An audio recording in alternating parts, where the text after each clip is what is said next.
शील प्रभुपाद की जय। गुरु गौरांग की जय। श्रीमद् भागवतम स्कंद पहला अध्याय 8 श्लोक क्रमांक 6। याजयित्वाश्वमेधैस्तं त्रिभिरुत्तमकल्पके तदशः पावनं दिक्षु शतमन्योरिवातनोत। अनुवाद। भगवान श्री कृष्ण ने महाराज युधिष्ठिर से 3 श्रेष्ठ अश्वमेध यज्ञ संपन्न कराए और इस तरह उनकी पवित्र ख्याति 100 यज्ञ करने वाले इंद्र की तरह ही सर्व दिशाओं में फैल गई। तो यहां पर स्पष्ट बताया गया है कि भगवान कृष्ण ने युधिष्ठिर महाराज से 3 अश्वमेध यज्ञ कराए, जबकि स्वर्ग का राजा इंद्र 100 यज्ञ पूरा करने पर ही उसको स्वर्ग की पदवी मिलती है। तो जितना यश इंद्र का था उतना यश युधिष्ठिर महाराज का था, जबकि युधिष्ठिर महाराज ने 3 अश्वमेध यज्ञ किए थे और इंद्र 100 अश्वमेध यज्ञ संपन्न किया था। तात्पर्य में प्रभुपाद जी लिख रहे हैं कि युधिष्ठिर महाराज ने जो 3 अश्वमेध यज्ञ संपन्न किए थे उनकी भूमिका वैसी ही है जैसे स्वर्ग की राजा इंद्र की है। स्वर्ग का राजा है इंद्र, वह अपने ऐश्वर्य में महाराज युधिष्ठिर की अपेक्षा हजारों गुना बढ़कर है। तब भी महाराज युधिष्ठिर की ख्याति कम नहीं थी। इसका कारण यह है कि महाराज युधिष्ठिर भगवान श्री कृष्ण के शुद्ध भक्त थे और भगवत कृपा से ही वे स्वर्ग के राजा इंद्र के तुल्य बन पाए थे। यद्यपि उन्होंने केवल 3 यज्ञ ही संपन्न किए थे, जबकि स्वर्ग के राजा ने पूरे 100 यज्ञ किए थे। तो यह भगवत भक्त का विशेष अधिकार होता है। भगवान वैसे सबों पर संभाव रखते हैं, लेकिन अपने भक्त पर अधिक महिमावान होते हैं, क्योंकि वह सदैव महानतम के संपर्क में रहता है। तो सूर्य की किरणें समान रूप से सबको अपना प्रकाश वितरित करती है और कुछ ऐसे स्थान रह जाते हैं जहां पे अंधेरा रहता है, तो वहां पे सूर्य का दोष नहीं है। जो प्रकाश ग्रहण करता है उसमें ही कमी पाई जाती है। सूर्य में कोई कमी नहीं होती प्रकाश वितरण करने में। उसी प्रकार से भगवान की कोई कमी नहीं है किसी जीव पे अपनी कृपा करने के लिए। वो तो सबको अपनी कृपा प्रदान करते हैं। तो ये जीव जो है उसके ऊपर निर्भर करता है कि वह कितनी मात्रा में भगवान की कृपा को ग्रहण कर रहा है या नहीं कर पा रहा है। श्लोक क्रमांक 7। आमंत्रे पांडुपुत्रांश शनयोद युद्धव संयुता द्वैपयना दिभिर्विप्रे पूजिते प्रतिपूजिता। अनुवाद। फिर भगवान श्री कृष्ण ने सात्यकी तथा उद्धव के साथ प्रस्थान के लिए तैयारी की। उन्होंने श्रील व्यास देव आदि ब्राह्मणों से पूजित होने के बाद पांडु पुत्रों को आमंत्रित किया।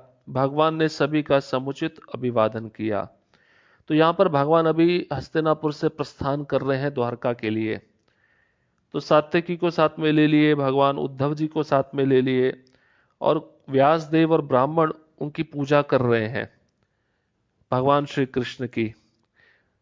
तो तात्पर्य में प्रभुपाद जी लिखते हैं, क्षत्रिय होने के कारण भगवान श्री कृष्ण ब्राह्मणों द्वारा पूजनीय नहीं थे, क्योंकि ब्राह्मण कभी क्षत्रिय की पूजा नहीं करता है, जबकि क्षत्रिय ब्राह्मण की पूजा करता है। लेकिन वहां पर उपस्थित श्रील व्यासदेव, उनके साथ जितने ब्राह्मण थे, वह भगवान कृष्ण को भगवान के रूप में मानते थे। अतएव इन सबों ने मिलकर भगवान श्री कृष्ण की पूजा की। भगवान ने सामाजिक व्यवस्था के सम्मानार्थ अभिवादन किया कि क्षत्रिय को ब्राह्मणों के आदेशों के प्रति आज्ञाकारी होना चाहिए। तो पहले के जमाने में जो राजा लोग होते थे अपना राज्य ब्राह्मणों के आदेशानुसार चलाते थे। ब्राह्मण उनको अच्छी सलाह देते थे और इस आदेश के अनुसार क्षत्रिय राज्य में अपना पालन चलाते थे, अपना अधिकार चलाते थे और वैदिक पद्धति के अनुसार चलाते थे। यद्यपि श्री कृष्ण को सदैव सभी ओर से परमेश्वर को मिलने वाला सम्मान प्राप्त होता रहता था, लेकिन भगवान कभी भी समाज के चारों आश्रमों की प्रथाओं से रंच मात्र भी विचलित नहीं होते थे। तो कृष्ण तो आदि भगवान है, इसलिए उनको हर जगह सम्मान मिलता था। चातुर्वर्ण मया सृष्टम गुण कर्म विभागशा। तो चार वर्ण बनाए हैं भगवान ने, चार आश्रम बनाया है, इनकी रचना भगवान ने स्वयं की है। तो फिर भी ये चार वर्ण और चार आश्रम भगवान को बिल्कुल भी रंच मात्र भी विचलित नहीं करते थे उनकी प्रथाओं के द्वारा। कहने का तात्पर्य यह है कि भगवान अपने मूल रूप में स्थित हैं। चाहे ब्राह्मण ही क्यों ना हो, उसे भी भगवान की पूजा करनी ही चाहिए, सम्मान देना ही चाहिए। चाहे भगवान किसी भी वर्ण में हो, किसी भी आश्रम में हो, उससे कुछ संबंध नहीं है। भगवान का दिव्य पद जो रहता है इन वर्ण और आश्रमों में नहीं गिना जाता। श्लोक क्रमांक 8। गंतुम कृतमतिर्ब्रह्मन् द्वारकाम रथमास्थिता उपलेभे अभिधावंतिम उत्तराम भय विह्वलाम। तो ये बहुत सुंदर श्लोक है। इसका अनुवाद इस प्रकार है। ज्यों ही वे द्वारका प्रस्थान के लिए रथ पर सवार हुए, त्यों ही उन्होंने भयभीत उत्तरा को तेजी से उनकी ओर आते हुए देखा। अभिधावंतिम तेजी से आती हुई, उत्तराम उत्तरा को, भय विह्वलाम भयभीत। तो उत्तरा बहुत डरी हुई थी और तेजी से भगवान की ओर दौड़ रही थी, उनके पास आना चाह रही थी। तात्पर्य में प्रभुपाद जी लिख रहे हैं, पांडव कुल के सारे सदस्य अपनी रक्षा के लिए भगवान पर आश्रित थे, अतः भगवान समस्त परिस्थितियों में उनकी रक्षा करते थे। भगवान सबों की रक्षा करते हैं, किंतु जो भक्त उन पर पूर्ण रूपे निर्भर रहते हैं वे उनकी विशेष रखवाली करते हैं। जैसे पिता अपने नन्हे पुत्र के प्रति विशेष सतर्क रहता है, क्योंकि वह पिता पर पूर्णतः आश्रित होता है। तो उत्तरा जो है बहुत भयभीत थी, दौड़ती हुई भगवान कृष्ण के पास आई। उसके ऊपर एक बहुत बड़ा संकट आ चुका था। उस संकट के निवारण हेतु, संकट से बचने के लिए उत्तरा भगवान श्री कृष्ण की शरण में गई। श्लोक क्रमांक 9। उत्तरोवाच पाहि पाहि महायोगिन देवदेव जगत्पते नान्यम तदभयम पश्ये यत्र मृत्यु परस्परम। इस श्लोक में पाहि पाहि दो शब्दों का प्रयोग किया गया। इसका अर्थ है रक्षा करे, रक्षा करे। और महायोगिन मतलब सर्वोच्च योगी। भगवान श्री कृष्ण सर्वोच्च योगी हैं, उनसे कोई श्रेष्ठ योगी नहीं है। और दो बार देव देव भी कहा गया है, मतलब पूज्यों के भी पूज्य, मतलब देवता भी जिनकी पूजा करते हैं। फिर उत्तरा कहती जगत पते, हे ब्रह्मांड के स्वामी। और अभयम जो उनका आश्रय लेता है वो भय से मुक्त हो जाता है। अनुवाद, उत्तरा ने कहा, हे देवादिदेव, हे ब्रह्मांड के स्वामी, आप सबसे महान योगी हैं, कृपया मेरी रक्षा करें, क्योंकि इस द्वैतपूर्ण जगत में मुझे मृत्यु के पाश से बचाने वाला आपके अतिरिक्त अन्य कोई नहीं है। तो यहां पर उत्तरा भगवान श्री कृष्ण की महान भक्त है, और भक्त होने के नाते उस पर जब संकट आया तो वह भगवान की शरण में गई है। तो भक्त को हमेशा भगवान की शरण में जाना चाहिए, अन्य किसी की शरण में नहीं जाना चाहिए। प्रभुपाद जी तात्पर्य में स्पष्ट लिख रहे हैं कि जगत जो है द्वैतपूर्ण है, यहाँ पे द्वंद्व है, मृत्यु है, जीवन है, जय है, पराजय है, यश है, अपयश है। परंतु भगवान का जो धाम है वो एक रूप है, वहां पे कोई द्वैत नहीं होता है। द्वैत का अर्थ है ये जगत जो है पदार्थ तथा आत्मा से बना हुआ है, जबकि जो परम जगत है, भगवान का धाम है, वो पूर्ण आत्मा से बना हुआ है। वहां पर पदार्थ का बिल्कुल भी प्रवेश नहीं है, और भगवान के धाम में भौतिक गुणों का लेश भी नहीं पाया जाता। इस जगत में, इस संसारी भौतिक संसार में प्रत्येक व्यक्ति झूठे ही जगत का स्वामी बनने का प्रयास करता है, और जबकि भगवान के धाम में भगवान ही परम प्रधान हैं और अन्य सभी उनके अनन्य सेवक हैं। तो ये अंतर बता रहे हैं आध्यात्मिक जगत का और भौतिक जगत का। इस जगत में प्रत्येक व्यक्ति अन्य सब व्यक्तियों से ईर्ष्या करता है, और पदार्थ तथा आत्मा के द्वैत अस्तित्व के कारण मृत्यु अपरिहार्य है।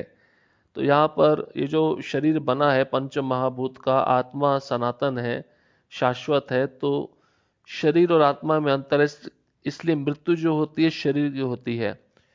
परंतु भगवान के धाम में जो कुछ भी बना है वो चिन्मय तत्व का बना है, वहां पे बिल्कुल भी पदार्थ का प्रवेश नहीं है, इसलिए वहां पे मृत्यु प्रवेश नहीं कर सकती। तो शरणागत जीव के लिए भगवान ही एकमात्र अभयदाता हैं। जब जीव ये समझ लेता है कि भगवान के आश्रित होने पर ही मैं भय से मुक्त हो सकूंगा, तभी वह संसार में संतुष्ट हो सकता है। प्रभुपाद जी लिखते हैं, भगवान श्री कृष्ण के चरण कमलों की शरण ग्रहण के बिना कोई भी इस भौतिक जगत में अपने आप को मृत्यु के क्रूर पंजे से नहीं बचा सकता। जिसको भी मृत्यु पाश से मुक्त होना है तो उसको भगवान श्री कृष्ण का आश्रय लेना ही पड़ेगा। ये प्रश्न उठा सकते हैं भौतिक जगत के लोग, मृत्यु तो भक्त की भी होती है, तो मृत्यु से कैसे मुक्त हो गया भक्त? तो प्रभुपाद जी एक उदाहरण देते हैं कि जैसे बिल्ली का बच्चा होता है, बिल्ली अपने बच्चे को बहुत प्रेम से अपने मुख में रखकर एक जगह से दूसरे जगह पर लेकर जाती है, पर वैसा ही बिल्ली चूहे के साथ वैसा व्यवहार नहीं करती जैसा अपने बच्चे बिल्ली के साथ करती है। तो चूहे के साथ कैसा व्यवहार करती है, उसको अपने क्रूर दांतों में गाड़ कर मार कर उसको खा जाती है। तो प्रभुपाद जी कहते हैं जो बिल्ली के बच्चे हैं वो भगवान के शुद्ध भक्त हैं, और जो चूहे हैं वो भौतिकतावादी लोग हैं। तो ये अंतर आप समझ लीजिए कि जब कोई भौतिकतावादी व्यक्ति मरता है तो उसको काल रूप में भगवान आके अपना भयावह रूप दिखाते हैं, और जब भक्त की मृत्यु होती है तो भगवान उसको श्याम सुंदर का रूप दिखाते हैं और अपने धाम में लेकर जाते हैं।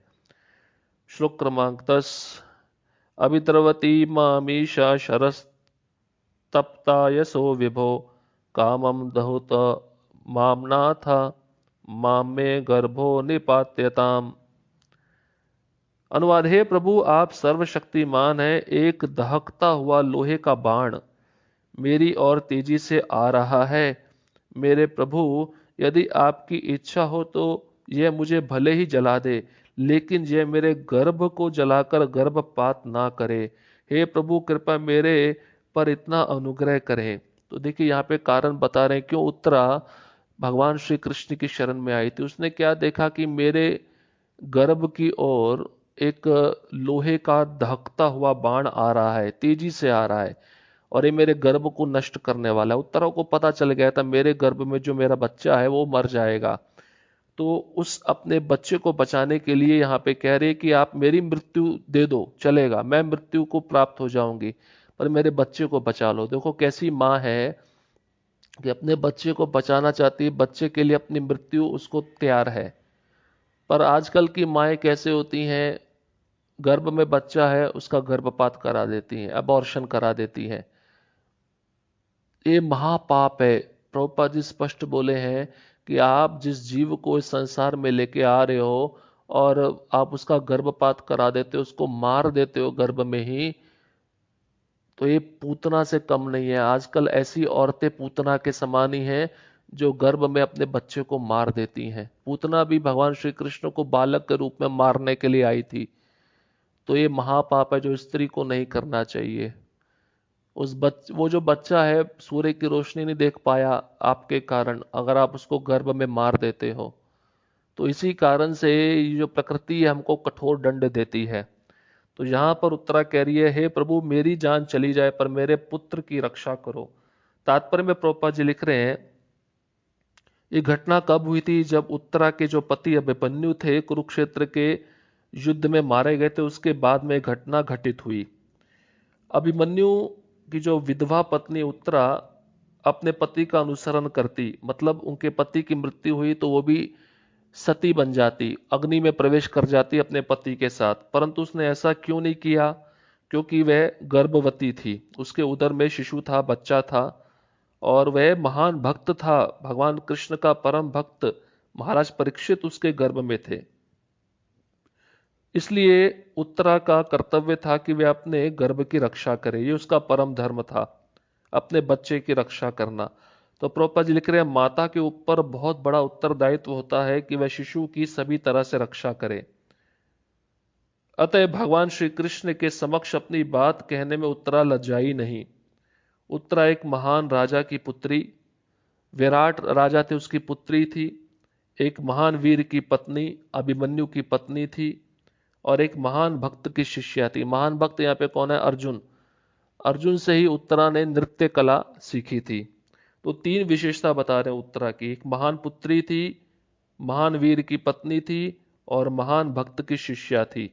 और बाद में बताते हैं कि एक श्रेष्ठ राजा की मां भी बनी, राजा परीक्षित की मां बनी उत्तरा।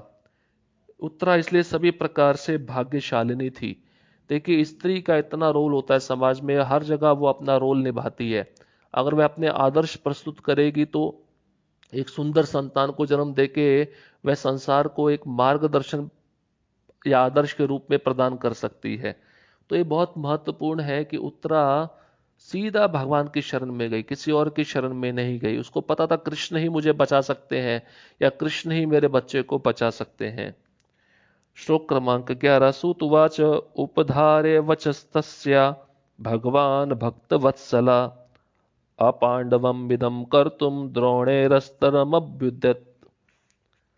अनुवाद। सूत गोस्वामी ने कहा, उसके वचनों को धीरज के साथ सुनकर अपने भक्तों के प्रति सदैव अत्यंत वत्सल रहने वाले भगवान श्री कृष्ण तुरंत समझ गए कि द्रोणाचार्य के पुत्र अश्वत्थामा ने पांडव वंश के अंतिम वंशज को समाप्त करने के लिए ही ब्रह्मास्त्र छोड़ा है। देखिए, इतना क्रूर है अश्वत्थामा। पहले इसने ब्रह्मास्त्र छोड़ा था मारने के लिए अर्जुन के ऊपर। अभी जब अर्जुन बच गए तो फिर उसने ब्रह्मास्त्र छोड़ा है, जो पांडवों का अंतिम बीज है परीक्षित महाराज, उसको मारने के लिए कि इनका वंश समाप्त हो जाए और इनका वंश आगे ना बढ़ पाए। तात्पर्य में प्रभुपाद जी लिख रहे हैं कि भगवान पूरी तरह से समझ गए, उसकी बात को सुन लिए, और भगवान हमेशा अपने भक्तों के प्रति वत्सल रहते हैं। इसलिए वह समझ गए कि ये जो ब्रह्मास्त्र आ रहा है अश्वत्थामा ने छोड़ा है, और निश्चित रूप से पांडवों का जो अंतिम बीज है परीक्षित महाराज को मारने के लिए छोड़ा है। तो भगवान सभी तरह से निष्पक्ष हैं, तो भी वे अपने भक्तों का पक्ष लेते हैं, क्योंकि प्रत्येक व्यक्ति के कल्याण के लिए इसकी नितांत आवश्यकता है। भगवान ने पांडवों का पक्ष क्यों लिया? क्योंकि पांडव कुल भक्त कुल था, भक्तों का परिवार था, और पांडव हमेशा धर्म पे चलने वाले महान योद्धा थे। इसलिए भगवान चाहते थे कि विश्व के ऊपर पांडव ही शासन चलाएं। यही कारण था भगवान कृष्ण ने दुर्योधन के दल के शासन को समाप्त करके महाराज युधिष्ठिर के शासन को स्थापित किया। इसलिए वे गर्भ में स्थित महाराज परीक्षित की रक्षा करना चाह रहे थे। वे नहीं चाहते थे कि संसार पांडव कुल से विहीन हो जाए, जो भक्तों का आदर्श कुल था। तो देखिए, स्पष्ट बताया गया, भगवान हमेशा धर्म का पक्ष लेते हैं, अपने भक्तों का पक्ष लेते हैं, क्योंकि भक्तगण कैसे होते हैं? धर्म की स्थापना करते हैं। तो धर्म की स्थापना होगी, सत्वगुण बढ़ेगा, और उससे समाज आगे सुचारू रूप से वर्णाश्रम धर्म प्रणाली बहुत अच्छे से चलती रहेगी। तो भगवान यहां पर निश्चित रूप से इसलिए युद्ध कराकर दुर्योधन को समाप्त करके पांडवों के राज्य को स्थापित किए। श्लोक क्रमांक 12। तहेवार्थ मुनि श्रेष्ठ पांडवा पंच सायकान आत्मनो अभिमुखान दीप्तान लक्षस्त्रयायुः पाददु। अनुवाद। हे महान विचारकों, मैं अग्रणी उस दहकते हुए ब्रह्मास्त्र को अपनी ओर आते देखकर पांचों पांडवों ने अपने अपने पांचों हथियार संभाले। तो जब ब्रह्मास्त्र आ रहा था तो पांडवों ने भी देख लिया, पांडवों ने उसको रोकने के लिए अपने अपने हथियार निकाले, पर वो हथियार काम आने वाले नहीं हैं। तात्पर्य में प्रभुपाद जी लिख रहे हैं, ब्रह्मास्त्र जो होता है परमाणु हथियारों से भी सूक्ष्म होता है। अश्वत्थामा ने महाराज युधिष्ठिर आदि पांचों पांडवों को तथा उत्तरा के गर्भ में स्थित उनके एकमात्र पौत्र को मारने के लिए अपना ब्रह्मास्त्र छोड़ा था। देखिए, ब्रह्मास्त्र छोड़ा है, पांचों पांडव भी मर जाएं और राजा परीक्षित जो गर्भ में अपनी मां के, वो भी मृत्यु को प्राप्त हो जाए। इसलिए ब्रह्मास्त्र जो परमाणु हथियार की अपेक्षा अधिक प्रभावशाली तथा सूक्ष्मतर होता है, परमाणु बमों की भांति अंधा नहीं होता। जिस लक्ष्य के लिए वह जाता है उसी लक्ष्य को भेद कर आता है, अन्य किसी को नुकसान ये ब्रह्मास्त्र नहीं पहुंचाता। और आज के ज़माने में जब परमाणु बम छोड़े जाते हैं तो वह लक्ष्य को भेदते नहीं है, अन्य वस्तुओं को भी नुकसान पहुंचाते हैं, अन्य लोग भी इसमें मारे जाते हैं। परंतु ब्रह्मास्त्र इतना सूक्ष्म है कि जिस लक्ष्य के लिए भेजा जाता है उसी लक्ष्य को भेद कर अपने टारगेट को पूरा ठीक से उसको नष्ट करके फिर वापस आता है। तो इस प्रकार से आप अंतर समझ सकते हैं पहले के ब्रह्मास्त्र का और आजकल के परमाणु हथियारों का। तो ये बिना क्षति पहुंचाए आगे बढ़ता रहता है और निर्दोष को क्षति नहीं पहुंचाता। जिसको क्षति पहुंचाने के लिए इसको भेजा जाता है उसी को क्षति पहुंचा के वापस आता है। पहले के बाण इतने जबरदस्त और इतने मंत्र से चलने वाले, इतने सूक्ष्म होते थे। ये महाभारत युद्ध के समय की सब बात है। और आज भी ये बाण हैं, धनुर्विद्या में है, पर कोई निपुण व्यक्ति इसके मंत्र को जानता है तो वह इसको मंत्र के द्वारा चला भी सकता है। पर इसमें उसके लिए योग्यता होनी चाहिए, जो आजकल के ब्राह्मणों में, शत्रु में वो योग्यता नहीं है। हरे कृष्णा कृष्ण कृष्ण हरे हरे, हरे राम राम राम हरे हरे। शिल प्रभुपाद की जय, गुरु गौरांग की जय।